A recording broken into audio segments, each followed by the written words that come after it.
느헤미야 5장 14절부터 19절까지 말씀입니다.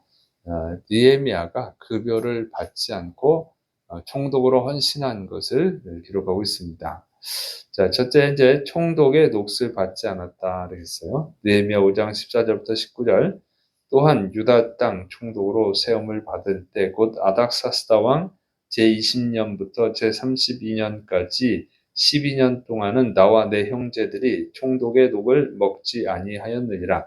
나보다 먼저 있었던 총독들은 백성에게서 양식과 포도주와 또 은 40세겔을 그들에게서 빼앗았고 또한 그들의 종자들도 백성을 압자였으나 나는 하나님을 경외함으로 이같이 행하지 아니하고. 자, 느헤미야는 아닥사스다 왕 20년부터 32년까지 이렇게 12년 동안 유다의 총독으로 지냈음을 기록하고 있습니다. 근데 이제 총독으로 지내면서 총독의 녹슬 받지 않았다. 녹슬은 이제 급여예요, 급여. 그러니까 이제 급료죠. 그러니까 우리 한 달에 돈을 얼마씩 받잖아요. 그거를 말하는 겁니다. 근데 이제 당시 다른 총독들은 백성에게서 양식과 포도주와 은 40세겔을 받았다. 이렇게 기록하고, 그다음에 총독의 종들도 백성들한테서 착취했다. 이렇게 돼 있어요. 그래서 이 다른 총독들은 굉장히 많은 급여를 받았음을 알 수가 있습니다. 그러니까 이 양식과 포도주를 얼마나 받았는지는 기록이 안 돼 있으니까 알 수가 없고, 그다음에 은 40세겔을 받았다 할 경우에 한 세겔이 4데나리온이에요. 근데 한 데나리온은 노동자 하루 품삯입니다. 그래서 이제 하루 급여인데 요즘은 이제 하루에 10만 원, 뭐 15만 원, 뭐 20만 원, 뭐 노동자분들마다 다르죠. 근데 대략 한 10만 원 받는다고 계산하면 이 44에겔은 1,600만 원이 됩니다. 근데 이것을 하루에 받은 건지 한 달에 받았는지 또 기록이 안 돼 있어 알 수가 없어요. 그래서 이제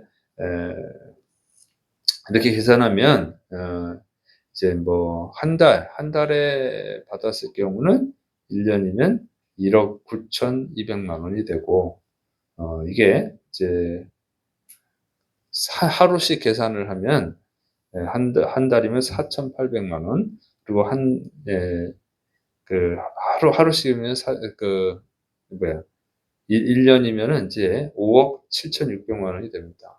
그래서 12년이 되면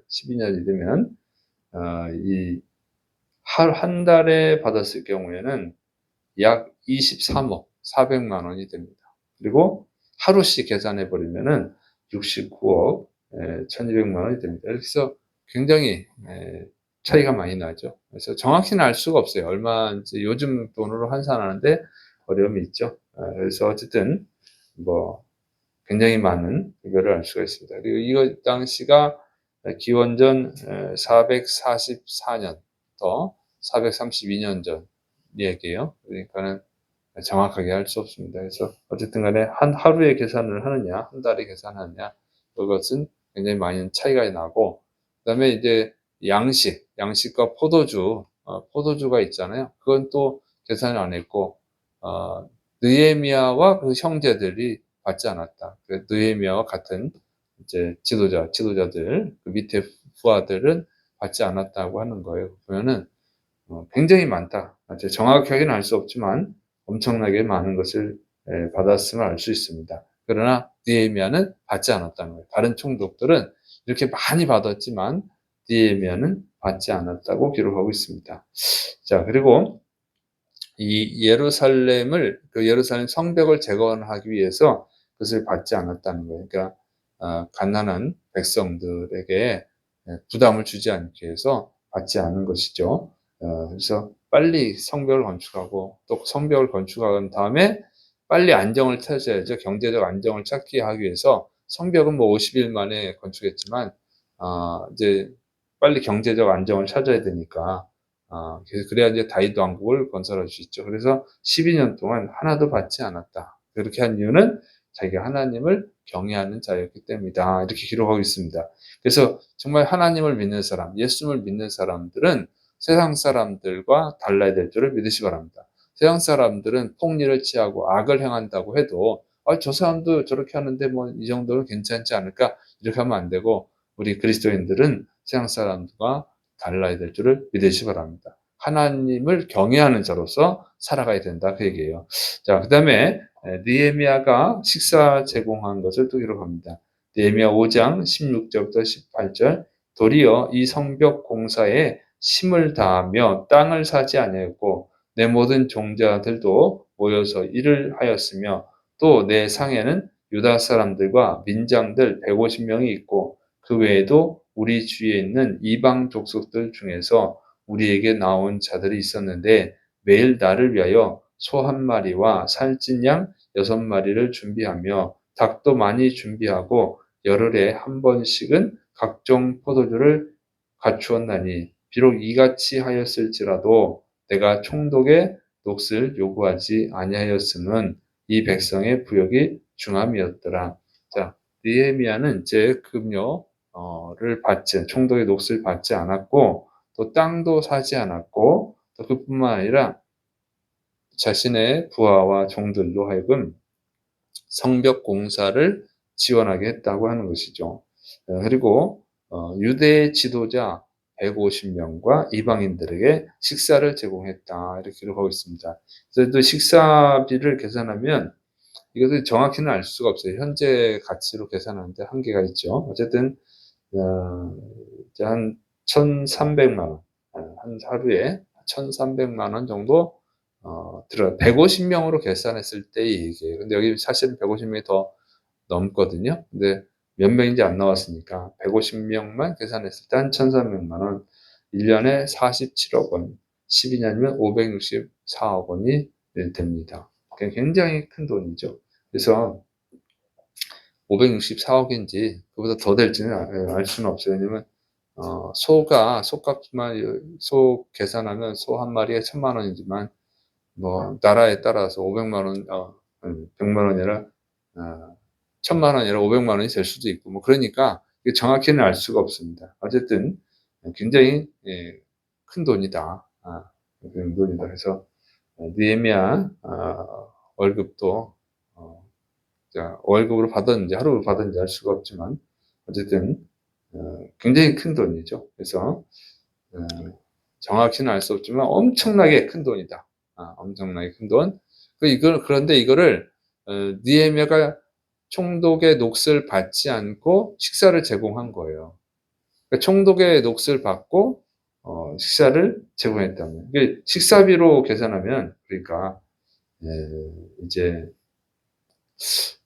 어쩌면 이 정도 들어갔을 때 총독의 몫이 총독이 식사 대접하는 대로 썼다 그러면은 1년 12년 564억이면은 총독의 몫을 564억 받았을 수도 있어요. 아까 앞에 계산한 거는 그냥 대략 한 거니까.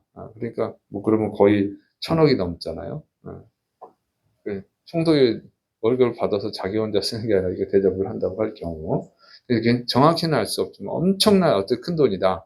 이 큰 돈을 느헤미야가 받지 않고 오히려 대접을 한 거죠. 식사비로 다 대접을 한 거예요. 그러면 엄청난 돈이죠. 뭐 500억이 될 수도 있고 1,000억이 될 수도 있고 뭐 반대로 또 한 250억이 될 수도 있는데 어쨌든 그 돈을 결국은 느헤미야가 부담했다는 거죠.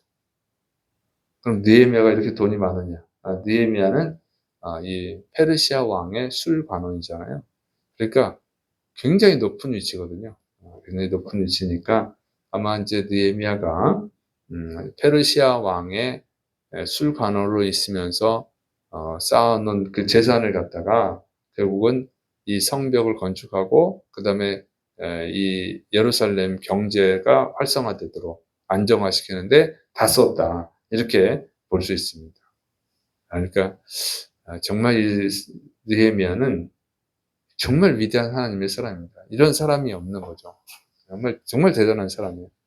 페르시아의 고위 관리로 있으면서 쌓은 그 돈을 갖다가 재산을 갖다가 예루살렘을 재건하는데 유다 백성들이 다시 정말 안정된 생활을 하고 하나님 기뻐하시는 삶을 살아가게 하기 위해서 이 천문학적 정말 580억인지 뭐 1000억인지 알 수가 없지만 어쨌든 그 많은 돈을 다 썼다고 하는 것입니다.